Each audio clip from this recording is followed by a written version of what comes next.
Premium budget లో premium luxury villa అందిస్తోంది APR group వారి గోల్డెన్ లీఫ్ విల్లాస్. ఇప్పుడే కాల్ చేసి మీ విల్లా బుక్ చేసుకోండి.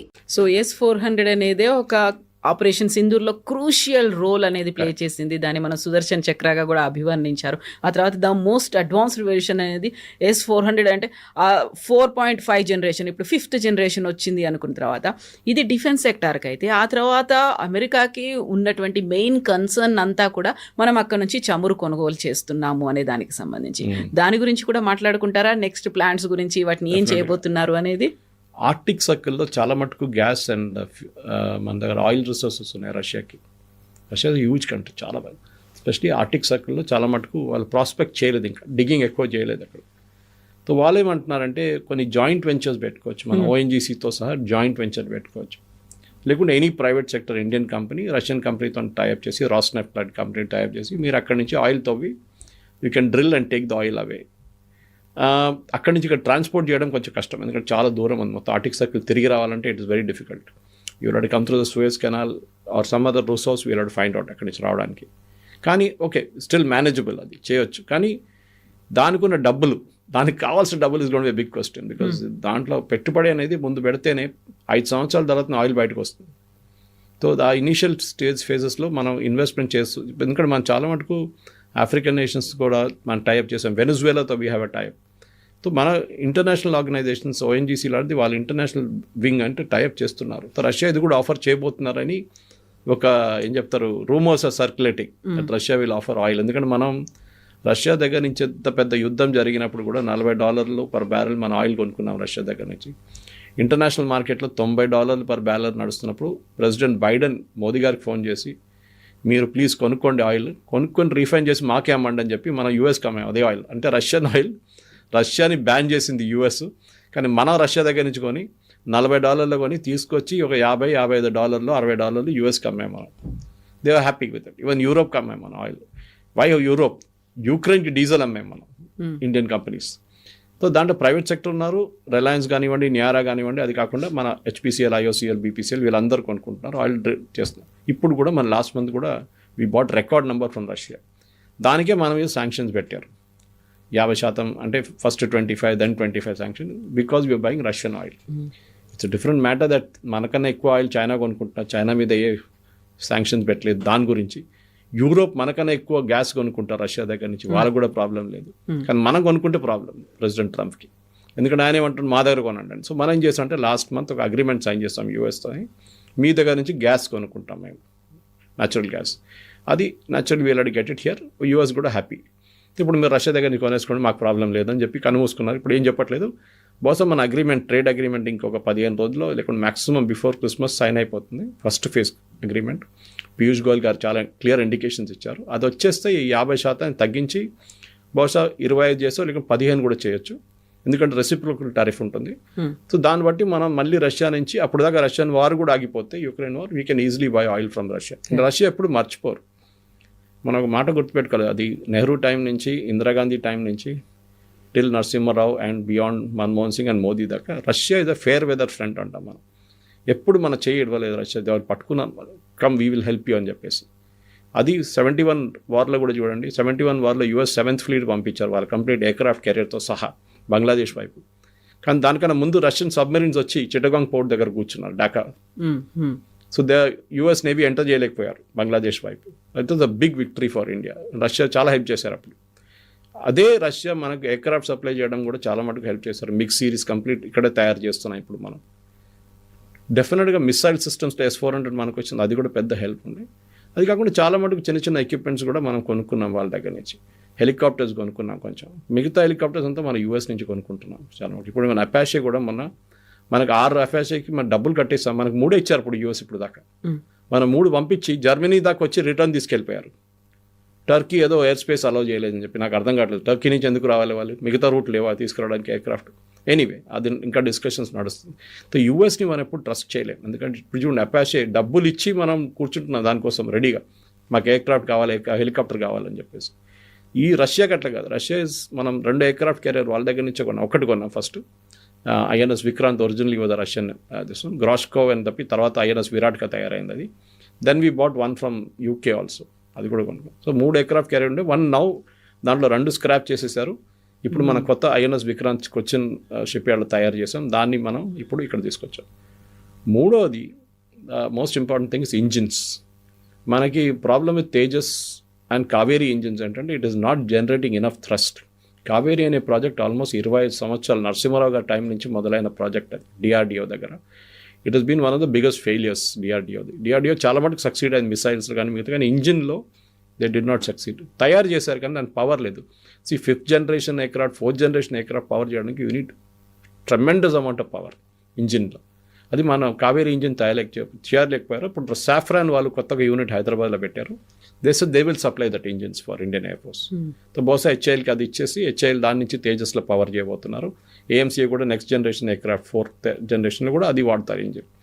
రష్యా మనకి ఇంజిన్స్ వస్తే ఇంకా బాగుంటుంది.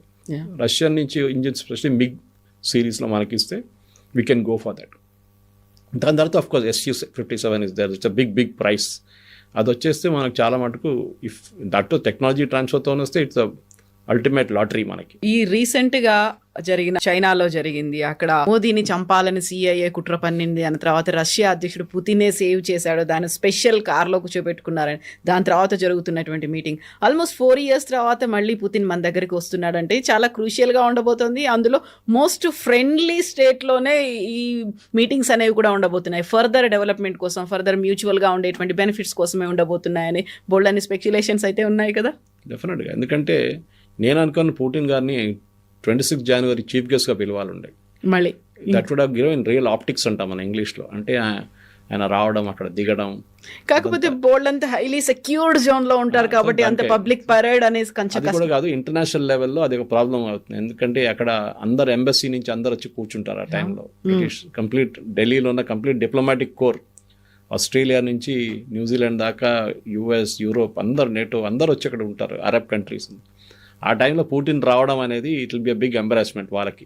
సో బహుశా అది ఉండకపోవచ్చు, but he's coming, that's a big thing. వస్తున్న మీరు అడిగిన ప్రశ్నకి అక్కడ ఈ పుటిన్ ఒక లెవెల్లో ఆలోచిస్తే ఆయనకు ఒక ఇంటర్నేషనల్ ఎంబార్గో ఉంది.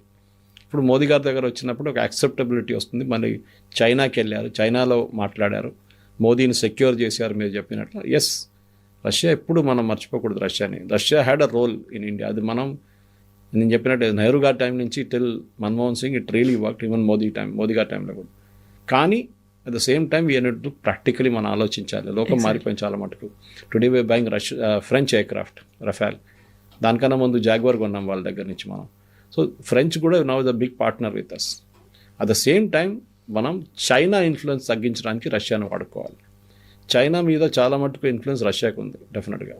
ఆ ఇన్ఫ్లుయెన్స్ని మనం రష్యాతో టైఅప్ పెట్టుకుంటే చైనా మన మీద ఉన్న అగ్రెషన్ తగ్గిస్తారా లేదా అనేది పెద్ద ప్రశ్న. ఎందుకంటే స్పెషలీ బార్డర్ ఏరియాస్లో ఉన్న థ్రెట్స్, అరుణాచల్ ప్రదేశ్ కానీ లద్దాఖ్ కానీ, అది డెఫినెట్గా దాన్ని తగ్గించడానికి, ఇంటెన్సిటీ తగ్గించడానికి రష్యాతో ఒక డిఫెన్స్ ఒప్పందం పెట్టుకుంటే బహుశా చైనా కొంచెం దిగొస్తారు అక్కడి నుంచి. అండ్ సోషల్ డిఫెన్స్ కోఆపరేషన్, మీరు చెప్పినట్లు రీఫ్యూయలింగ్ ఆఫ్ ఎయిర్క్రాఫ్ట్, అదొకటి. డిజాస్టర్ మేనేజ్మెంట్ జరిగేటప్పుడు భూకంపం కానీ ఫ్లడ్, కొత్త ట్రీటీ అనేది వాళ్ళు రెన్యూ చేశారు. ఈవెన్ యూఎస్తో కూడా మనకు ఆ ట్రీటీ ఉంది యాక్చువల్లీ. సో సౌదీ అరేబియాతో ఒక ట్రీటీ ఉంది మనకి. అట్లాంటి ట్రీటీస్ చాలా ఉన్నాయి. కానీ ద మోస్ట్ క్రూషియల్ ఏంటంటే రష్యాకి పోస్ట్ యుక్రెయిన్ వార్లో ఎట్లా బయటపడతారని ఇప్పుడు కూడా క్లారిటీ లేదు. ఎందుకంటే వాళ్ళు అనుకున్నారు ఒక వారంలో అయిపోతుంది అనుకని మొదలైన వార్ ఇంకప్పుడు కూడా 3 సంవత్సరాల తర్వాత ఇంకా నడుస్తుంది. సో పోస్ట్ వార్ ఎఫర్ట్ రష్యాలో చాలా మటుకు ఇన్వెస్ట్మెంట్ కావాల్సి వస్తుంది. ఇండియన్ కంపెనీస్ ఇన్వెస్ట్ చేస్తారో లేకుంటే జాయింట్ వెంచర్స్ చేస్తారో అని చూడాల్సింది మనం. యూరోపియన్ కంట్రీస్ రష్యా వైపు ఇప్పుడు వెళ్ళరు. నెక్స్ట్ 10 సంవత్సరాలు మర్చిపోండి.